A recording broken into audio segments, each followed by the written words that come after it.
We're back. Louis Amestoy's in here, and Nick Ellis is in here. So this is the only quiet we'll enjoy for 15 minutes. Man, that's so true. See, you can't even give me the 1 second of calm. Nick Ellis, how are you? I'm good. Dominate. Thanks, Zach. Yeah. And Louis Amestoy is here as well. Nick Ellis, longtime referee, 27 years. 27 years. Yes. 27 years a referee in the current high school district, also for the NCAA and the Junior College Association, right? Yes. California Community College Association. We have a play. This would be a fun segment to do semi-regularly. That's what we were planning to do. Yeah, and we have a play that But we I think want I you commanded to see from the North at Wasco game last week. Have you seen the play yet? I've seen it, yes. Okay. Here's the play. Gabriel Capasuela, the Wasco running back, who had a huge night, 273 yards, had some yards and a touchdown taken away on this play. Do we have sound on this? Is Ryan going to describe it for us? Ryan Holt will just. Here we go. On the right side has some room. Jumps over a man down to the 10-5 touchdown, but flags are thrown. Better with sound, you know that? It is. And you know, Capasuela got some serious hang time on the far side of the field at the 15. I love Holty when he gets He's excited. excited, yeah. But he's so disappointed because it's not going to Well, count. you know, because what's happened, I think, I had forgotten that was a thing almost, that the hurdling was not a rule. Yeah. And I was on top of the press box. I filmed that piece. And, you know, the interesting thing about it was spectacular. And Yeah, it was a great hurdle. You know, the last time I remember a guy doing that is Alfonso Jackson of Bakersfield. Did it with his cleat on a guy's helmet in a game, and he got called for it as Right. well. Sure. Chris, can you slow that down, though? Take the audio out for a second. And I think Nick makes some good points here about why this is a rule. And it was the correct call. Absolutely correct. The thing that most people don't understand is the definition of the rule. And just to paraphrase it, a offensive player cannot jump over a defensive player who has only his feet on the ground. It's the easiest way to describe it. Okay. It's written differently than that. If you look at that player, he had 2 feet on the ground, only 2 feet on the ground. Had he been on his knees or on his hands and knees, then it's okay. So you can jump over a player that's down. Right. Basically, and see, he was getting ready to move in. Chris, and can you make go a back tackle. up and just stop it for a second right there? Just stop it. Yeah, he's Right he's there. clearly on both feet. Yeah, he's on both feet. On both feet, only on both feet, and then you've got the player who jumps over him. In this case, you know, doesn't just attempt to jump, but clears the player. It's a safety rule, and I mean, you just imagine if that runner's knee were to hit that guy's helmet. Right. And you know that's a big emphasis again this year is illegal helmet contact, concussions. Anything related to the helmet this year has been a big thing. And related to that, because I saw this in a couple of college football games over the weekend, guy's helmet comes off, the play is dead for him. He has to leave the field. In fact, I think that cost UCLA a touchdown on Saturday morning.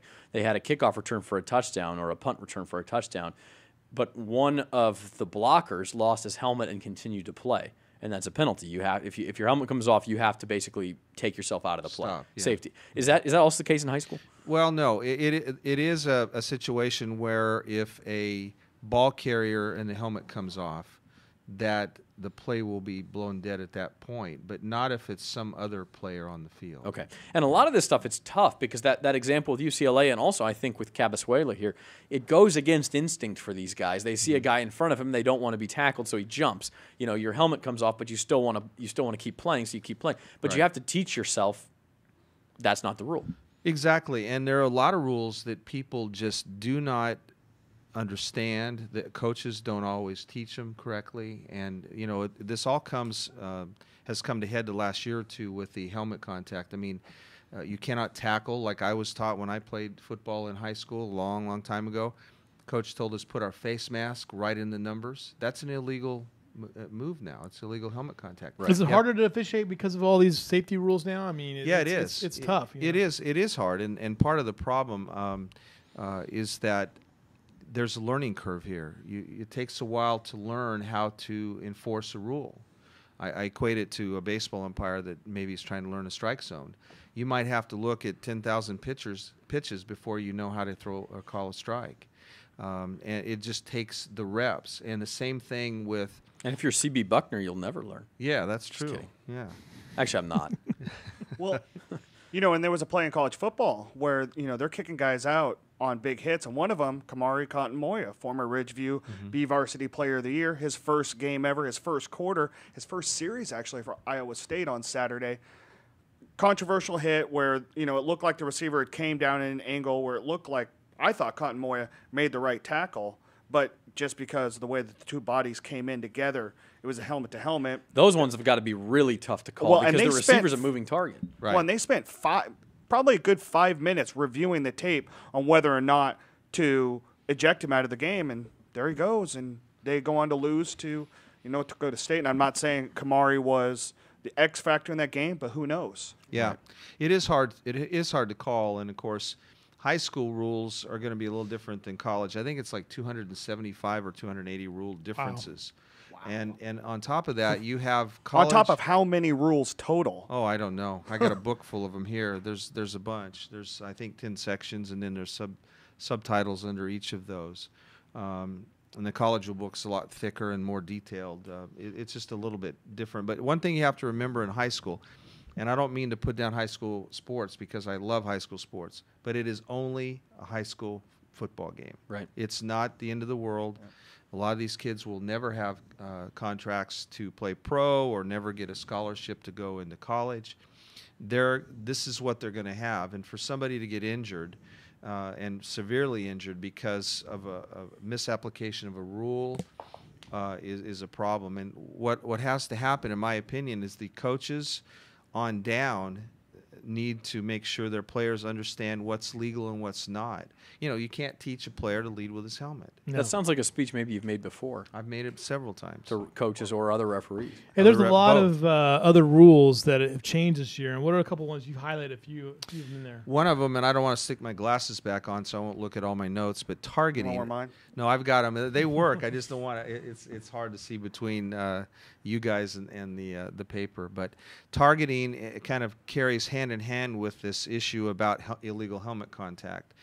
And so what they don't want players to do is, number one, to tackle or hit a defenseless player. You've got some guy that's running down, one of the players is running back a 50-yard interception, and here you got a tackle on the side who's just trotting down, trying to act like he's doing something, and then a guy comes in from the side and cleans his clock. They don't want those kind of plays because they can lead to injuries. Also, targeting. Anytime you target a player, and it doesn't matter who it is, if you target a player above his shoulders with your helmet, with your hands, forearms, anything like that, they're supposed to call targeting. Now, what I'm concerned about, real quickly, Zach, is anytime they come up with a new kind of emphasis, and this is not a new rule, it's just a new emphasis on the rule. So now they've labeled it, instead of just a personal foul, now it's called targeting. But whenever you direct attention to a specific part of a rule, what happens is that people will call too many of them. Typically, there's a learning curve there. So you're going to probably see a lot more of these kind of fouls. And then over a period of a year or so, what's going to happen is they're going to learn where it needs to be called and where it doesn't, and it'll be better. So I wouldn't be surprised if we have talks later in the year about targeting or illegal contact or something like that. Well, that's really good info because I think people watching games will probably see something like that, and now if they've seen our show, they know. Is it safe to say most of the changes and new emphasis and things are safety-based? Almost all of them are. Yeah. There's a few that they make every year that are procedural. They'll also clean up some grammatical errors that they've had in the writing. But most of the changes have to do with safety. And I was reading in the rule book, and they have a section on points of emphasis here. Since 1980, they have addressed the illegal helmet contact issue, 26 times. Wow. Can't quite get it right, I guess. Well, and they just, these things change. I mean, it's only been the last year or so that this big thing about concussions is coming out at all levels of football. Right. And I mean, it's a big issue. All levels of sports, too, for that matter. Yeah, Nick, absolutely. we got you for a couple more minutes. I want to talk about something that happened last night where you and I were both present for volleyball game last night at Liberty against Tehachapi. Referee had a little miscommunication with coaches, decided during the first or second set of the match, he left. He just had enough. walked out the door, had enough, left. There was no huge screaming. I've seen some serious screaming on a volleyball game, and you know that Right. from experience. But I didn't see anything over the top that would have forced him to do that. as a former referee yourself, professionalism from an adult in a high school environment has to come into effect at some point. How do you react as a former referee with what you saw last night? Well, first of all, let me say that people that know me, and Zach knows me pretty well because he's been around me for a few years as a ref, and I'm pretty direct and blunt when I have comments to make. So not trying to offend anybody, I thought the referee made a huge mistake, and it was a disservice to the game. You know, he's a longtime referee. He should have known better. And short of somebody coming out there and physically wanting to assault you, and nobody wants to back that up, you know, there's game administrators there to handle that. But short of something like that, him just walking away is inappropriate. You guys were talking earlier about, you know, whether he'll be back, and you talked to another coach. I'd bet money right now that he'll never referee volleyball again.